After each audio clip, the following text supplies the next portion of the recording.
Hey there, Truth Seeker. Welcome to our channel and community where we focus on developing the knowledge, understanding, and wisdom to accelerate your ascension into the fifth dimension and beyond. For those returning, welcome back, and a massive hello to our new subscribers or listeners. My name is David Keratin. I am a galactic astrologer, author, indigo warrior, and EDM DJ. Feel free to check out our playlist linked below.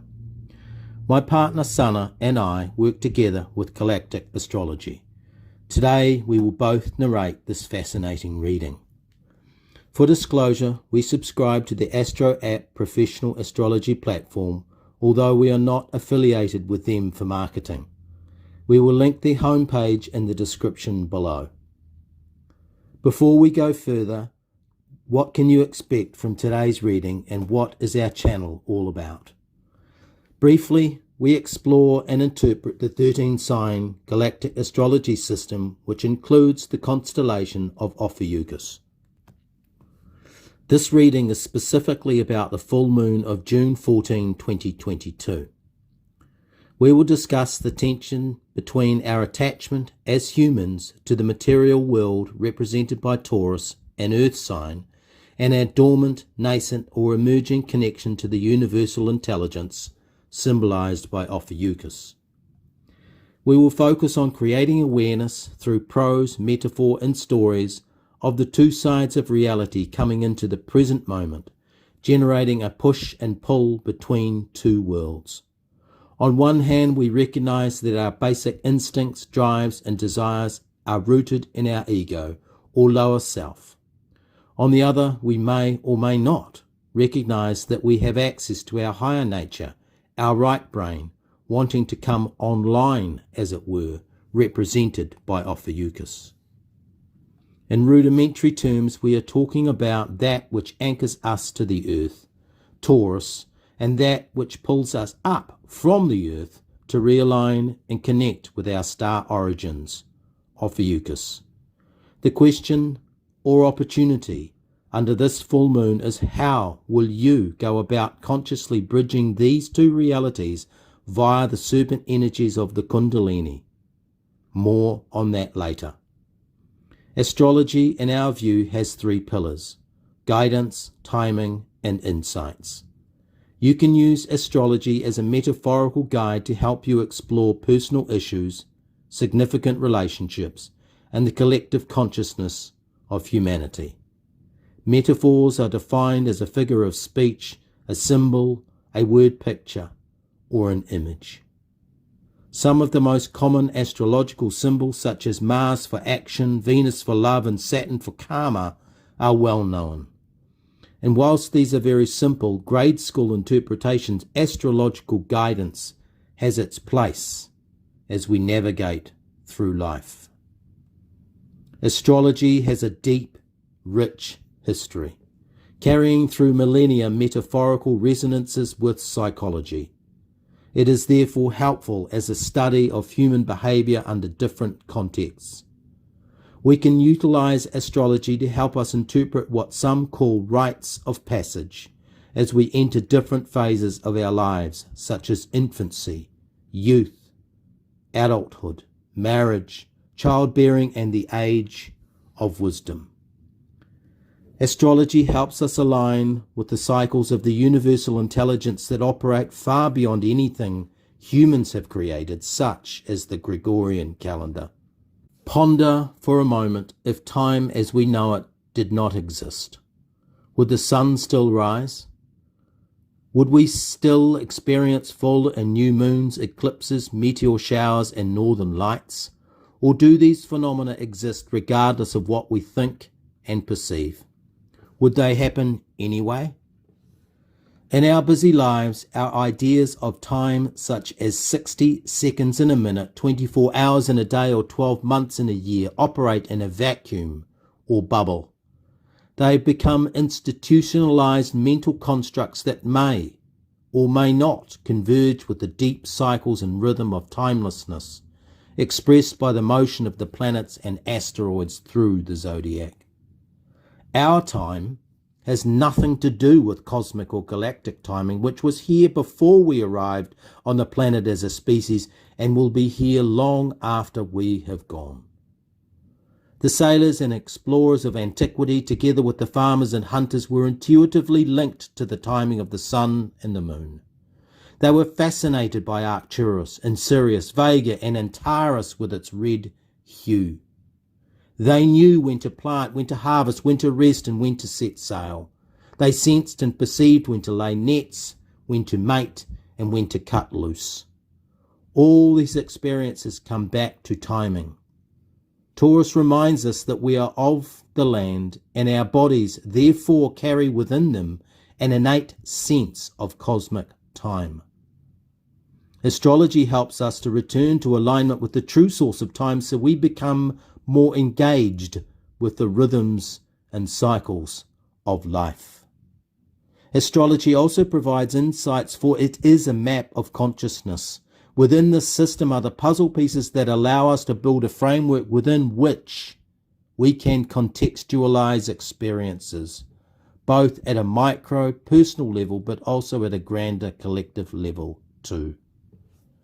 One of the fathers of modern psychoanalysis and psychiatry, Carl Gustav Jung, who contributed seminal knowledge to the fields of therapy and psychometric testing used in many employment scenarios today, drew upon astrology as an adjunct to his studies.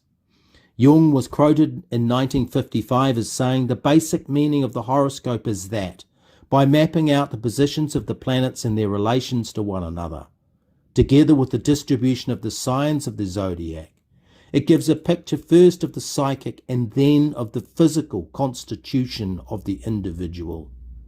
It represents, in essence, a system of original and fundamental qualities in a person's character and can therefore be regarded as an equivalent of the individual psyche." According to Jung, astrology provides insights into our individual and collective characteristics, attributes, qualities, preferences, dispositions, emotional blockages, and of course our potential. Astrology is like music, taste and aroma. It is universal. It crosses geographical and language barriers, and virtually everyone on the planet will know their star sign. When under pressure, astrology and tarot help us make sense of what is happening, often when we are experiencing loss, sadness, grief, frustration, or a dark night of the soul. Astrology is guidance, timing, and insights. In traditional astrology, each sign has been linked to an element: Aries to fire, Taurus to earth, Gemini to air, and Cancer to water, and so on through the constellations. As you will be aware, each sign also has an opposite sign said to be complementary. For example, Aries, fire, is opposite Libra, air, so air and fire are thought to be compatible. Indeed, most of the pop psychology, astrological platforms and algorithms utilize this framework to guide cookie-cutter relationship advice and commentary. Taurus earth is opposite Scorpio water, Gemini air opposite Sagittarius fire, and Cancer water opposite Capricorn earth. Leo fire pairs with Aquarius air and Virgo earth with Pisces water. You will notice that there is no mention of ether here, yet it is the missing ingredient to ascension. The 12-sign stylized astrological system seems to work well because it can be neatly divided into 30-degree segments and because it supports the opposites attract narrative. Unfortunately, in our view, traditional astrology fosters binary thinking and polarization of thought and emotion. However, when we re-include Ophiuchus into the astrological lexicon, we alter the entire configuration of consciousness attached to 12-sign traditional astrology. This information will create cognitive dissonance for many believers in the westernized astrological system. For others, it will catalyze an organic process that frees you from the constraints of a distorted matrix system based on artificial time, rooted in the ego consciousness. What you will hear today about Ophiuchus in this full moon will be quite different to all the other interpretations talking incessantly about the full moon in Sagittarius Gemini. Let us set the scene. Ophiuchus is situated near the constellations of Aquila, Serpens and Hercules opposite Orion. Orion is home to Saturn, a planet that has been strongly connected to the number 8, said to express the energy of power and material acquisition, but more on that distortion later. Saturn is a male deity who has been worshipped and exalted for his omnipotence in the physical world. With Ophiuchus, the divine feminine, naturally opposite Orion and therefore Saturn, also known as the Roman god Kronos, the father of time, we can begin to identify what underlying tensions exist between the two worlds they represent: ether and earth, spirit and physical, left brain and right brain. Ophiuchus is known as the snake bearer or golden eagle. Aquila in Greek mythology is identified as the eagle that carried the thunderbolts of the mythological deity Zeus. Snakes as metaphor are regarded as guardians of the underworld or messengers who operate between the upper and lower worlds, linking the animalistic nature of Taurus with the higher nature of humanity found in Pisces. This connection is facilitated by Ophiuchus, the unifier. The Gorgons of Greek myth were snake women whose gaze would turn flesh into stone, the most famous of them being Medusa. Snakes or serpents are intertwined. In the Eastern religions of Hindu and Buddhism, a mythological semi-divine race known as the Naga, which is Sanskrit for serpent, took half human, half cobra form, although they could shapeshift to fully take on one form or the other. The serpent and its relationship to the transmission of knowledge in the Old Testament are deeply entrenched in our ideas about the history of humans, the tree of knowledge, and the so-called original sin.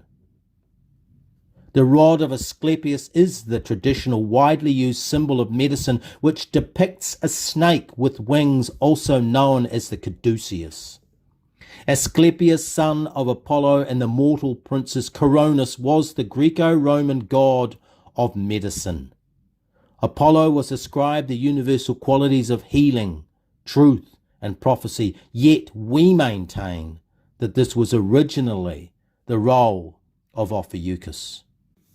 We believe intuitively that Asclepius usurped Ophiuchus, who was the original god of integrative medicine and the healing arts.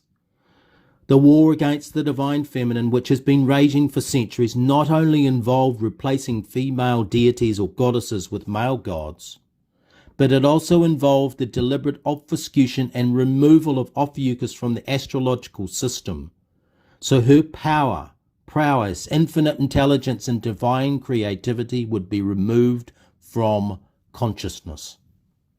The rod or staff is symbolic of the spine, and the serpent represents the divine feminine energy of the Kundalini, which sits in our tailbone waiting to be activated through the fire of consciousness. That fire comes from action, represented by the constellation Aries and the planet Mars. The rising of the Kundalini in humans is demonstrated in art and allegory as the serpent or snake coiling its way up the masculine spine, rod, or staff. As the snake uncoils from the root, it links our lower and higher consciousness, fusing and animating the rod or left brain with feminine consciousness and emotional intelligence. This process is the divine design for the convergence of masculine and feminine energies. Ophiuchus represents the Kundalini process unfolding as both an individual and collective experience. She is pivotal to the awakening and refinement of the animalistic basic instincts of Aries and Taurus, what some call the red and orange rays. As the divine feminine ether mixes with our blunt Taurus energies, an alchemical process begins. Spirit travels up our spine to connect our lower and higher minds, utilizing the third eye, thalamus, medulla oblongata, and crown of consciousness. We will briefly touch on the role of the medulla oblongata here. Suffice to say, this important organ sitting at the base of the brainstem and top of the spine is known as the mouth of God, atomic doorway, or ninth chakra. The medulla oblongata esoterically has been called the golden chalice, for it is the occipital cup that holds the cosmic intelligence or wisdom of Ophiuchus and Mother Sophia. When we activate the medulla through applied consciousness combined with the physical rising of the Kundalini serpent energy, we experience an etheric brain rewiring and spiritual body activation. This allows us to hold and be receptive to the golden chalice of universal knowledge. Considering this about the medulla, we can see that the wings of the caduceus symbol represent our connection back to our divine origins, our connection to the stars, the rising of humanity from the dust of Taurus. This is the Ophiuchus energy, and why we must include her in any astrological interpretation of this full moon. Ophiuchus is associated with the divine ether, the quintessence, and the hero's journey to his or her magnum opus. The opus describes the evolution of consciousness to enlightenment. Astronomically, the southern part of Ophiuchus lies between Scorpius to the west and Sagittarius to the east. For this reason, many Scorpios are Libras and Sagittarians Ophiuchans. This is critical information, especially at this full moon in Sagittarius, because the commentary will be slightly off, and therefore mixed messages will be put out into the field. Galactic astrology is ancient knowledge that has been kept secret to all but the insiders who have used it for their advancement, while at the same time presenting the rest of us an incorrect version of astrology. This sleight of hand deception has generated multiple false timelines. Most astrology gives us incorrect timelines because we are shown through pretty graphics and blogs distorted planetary movements, conjunctions, and events. This is no basis for planning or insights to help us evolve. Galactic astrology, once applied to your life, can have profound impacts on how you perceive and interpret your reason for incarnation. You will progressively, with application, unlock your purpose, your path for this life, and your karmic baggage. Ophiuchus contains the closest star to Earth, Barnard's star, and she touches the ecliptic of the Sun and Moon. In 2016, NASA tweeted and blogged about this important subject. We have discussed this at length in prior videos. Ophiuchus, like all other signs, has energy, frequency, and vibration. For us, Ophiuchus carries the spirit of the divine feminine intelligence. When we ignore her presence in astrology, we omit an essential part of the astrological mosaic created by source consciousness. Today, as we discuss this powerful, enriching, and transcendent full moon of June 14, 2022, we bring you sacred knowledge. We are in New Zealand in the southern hemisphere, so the full moon occurs at 7:51 in the morning, also on June 14, Eastern Daylight Time, for our friends in the United States. The sun is located at 29 degrees 42 minutes Taurus, which we will call 30 degrees Taurus, opposite the moon, positioned at 15 degrees 28 minutes in the constellation of Ophiuchus, using galactic or 13 sign astrology. There is a transformative T-square formed between the Sun, Moon, and Neptune in Pisces. Think of a T-square as a triangle with the Sun and Moon at the base and Neptune positioned at the apex. The T-square generates a three-way flow of energies. In this case, our emotions represented by the Moon, our personality represented by the Sun, and the transcendental consciousness of the universal intelligence or source represented by Neptune. When a T-square appears, we experience intense energy that compels us to take or make decisions, especially at a full moon, when our emotions and our personality are in opposition. Put simply, we may be feeling one way but thinking or willfully acting in another. We may be feeling angsty like a caged lion or lioness. The full moon can trigger tension between how we think and feel, but when there is a T-square, a third energetic is involved. In this scenario, it is Neptune and dreamy, drifty, spiritual Pisces. Unpleasant scenarios we have been avoiding may require urgent attention as chickens come home to roost. Ophiuchus moon paired with Neptune in the T-square stimulates dreams, deep intuition, otherworldly emotional intelligence, creative solutions, and out-of-the-box approaches. So whatever you are dealing with on an individual level can be resolved now with right brain, feminine energy, and divine inspiration. Neptune in Pisces represents dissolution and emergence. The dissolution or dissolving of rigid thinking or emotional attachment to the material world of Taurus.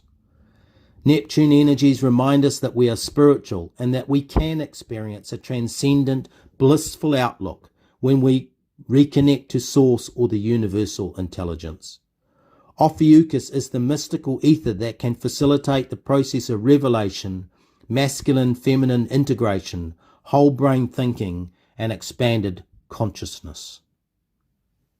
Curiously, in physics, ether theories propose the existence of a field that acts as a transmission vector or pathway for the propagation of electromagnetic and gravitational forces. The ether theory suggested by Isaac Newton was put forward as a medium for the propagation of light as an electromagnetic wave.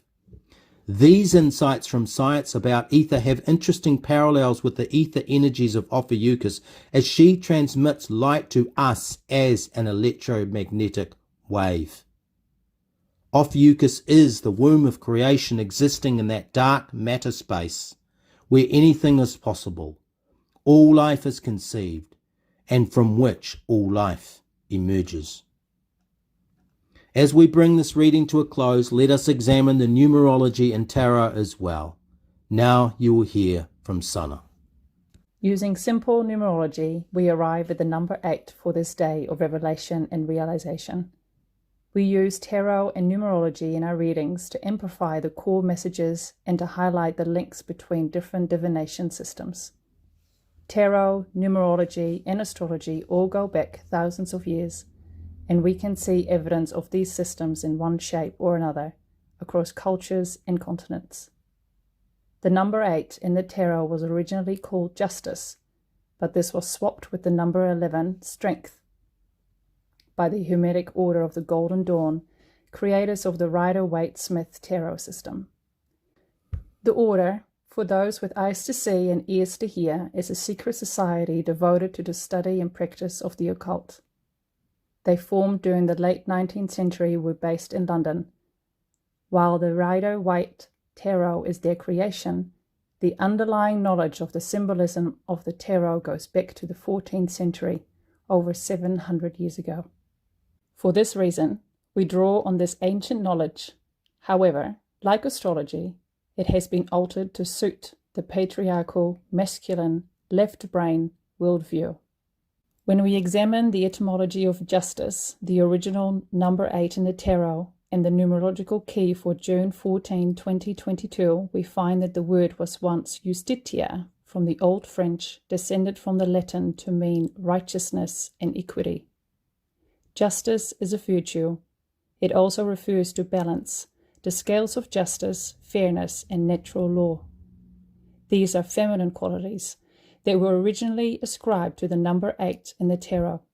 Unfortunately, the Hermetic Order changed justice to strength so they could portray number 8 as a masculine energy of strength, power, and material acquisition. They also, incorrectly, assigned the number to Saturn, the opposite energy of Ophiuchus. The Strength Tarot, at least in the Rider-Waite system, depicts a woman and a lion. Above the woman is a lemniscate or infinity symbol. Through the ages, this sideways figure 8 has represented equilibrium, harmony, and the interconnectedness of all things. These are the essential qualities of Ophiuchus that speak to our connection with the universal intelligence. 8 was the holiest of female numbers to the Greeks, since it is the cube or third power of the first female number, 2, the number of Taurus, which is the second sign in the zodiac. For the Greeks, number 8 symbolized Gaia, the grand matriarch or the Holy Mother. 8 was associated in classical Rome with the goddess Cybele, who was worshipped under the name Magna Mater, or the Great Mother. It was through reference for Cybele that the number 8 became associated with divine justice. The Hermetic order took the number 8 and distorted it, just as the Babylonians took Ophiuchus and removed her from the zodiac, and the Greco-Romans swapped Ophiuchus, the snake-bearer and mother of the healing arts, for Asclepius, which in turn gave rise to the caduceus symbol of modern pharmaceutical medicine. This deliberate subjugation of the divine feminine energies in mythology, tarot, astrology, and the arts must now come to an end, and Ophiuchus, at this full moon opposite Taurus, the bull, must be allowed to sit on her throne as the Mother Sophia, Queen of Creation. The number 8 contains toxic masculinity because it has been manipulated by male minds to represent manifestation on the material plane. The horror of this deception is that manifestation is in fact a feminine energy. For it is not the masculine that births creation, but the womb of the mother. So, in the 8, we see further links to the divine feminine expression returning to its rightful place at this full moon. In the Strength card, a woman gently strokes a line on its forehead and jaw, even though it is known for its ferociousness. The woman is said to have tamed this wild beast with her cunning, guile, and creativity. The lion symbolizes the raw passions and desires of Aries and Taurus, and in subduing him, the woman shows that animal instincts can be expressed differently.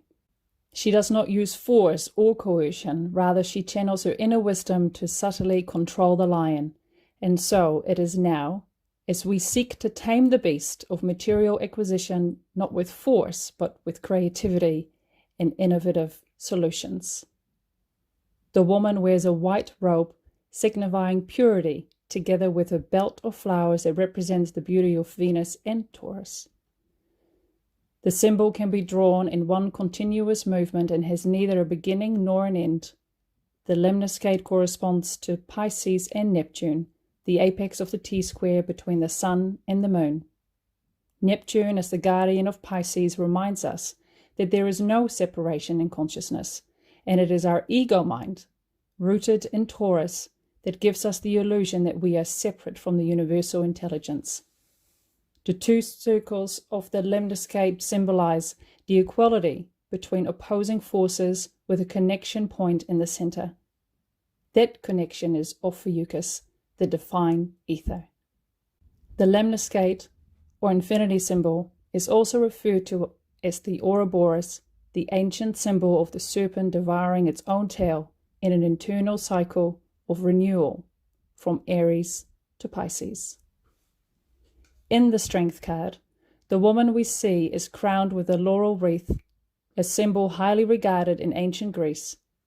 It was worn over the head or around the neck as an emblem of victory or to commemorate an important event. The leaf used in making the crown is thought to have physical and spiritual cleansing abilities. It was commonly believed that laurel leaves could inspire creativity through symbolic dreams when placed under the pillow at night for inspiration.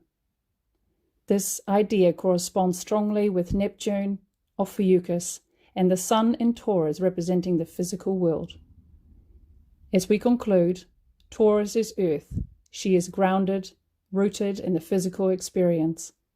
The moon is our emotional reaction to experiences, expressed as memories that exist both in our body and in our subconscious.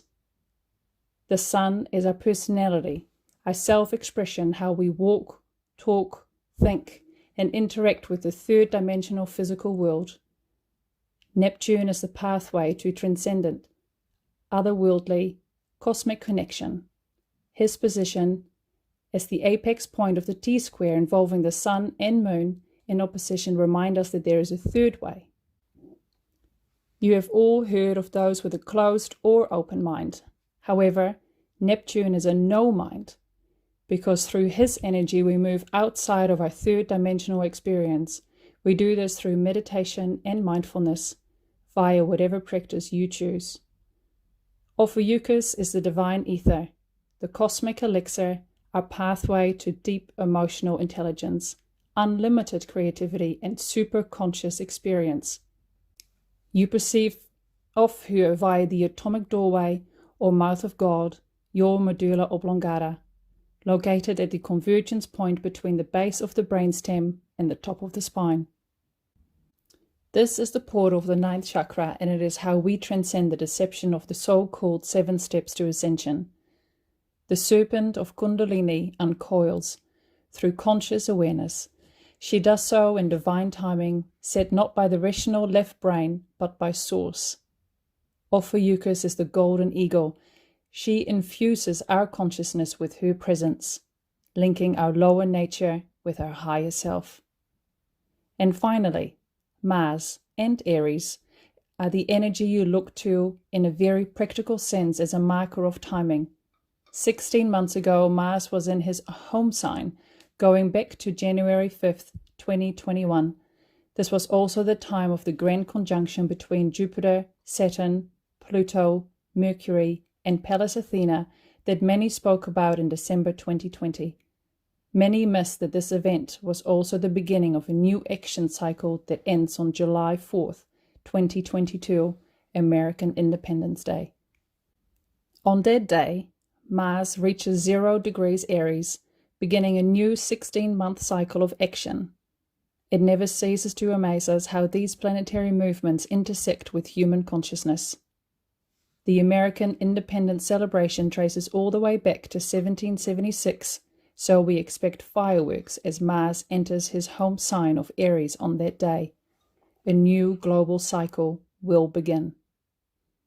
If you have been pondering, thinking, contemplating, and considering what creative, innovative contributions you can make as the third dimension collapses, now is the time to tune in at this full moon to clarify your ideas. You will do this by listening to Spirit and communicating with the universal intelligence.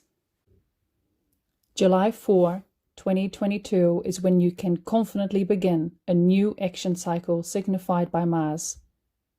The message of this full moon is profound. The path is set. Continue to follow the Taurus physical ego energy fueled by the lower mind and animal instincts. Alternatively, you can tune into your higher mind through mindfulness and meditation. Or you may choose a third path, the intentional and deliberate integration of form with formlessness, of spirit with the body. You can reach this transcendent state by directing your consciousness to awaken the serpent of Kundalini, who will, in time, give you the golden wings of the eagles to soar like you were destined to. The time has come. Thank you for listening. Please like, share, and subscribe. You will also find us on Facebook at David Carrington, where you will find a growing global community of like minds. Namaste. This has been a production of Star Kittens Media. All rights are reserved.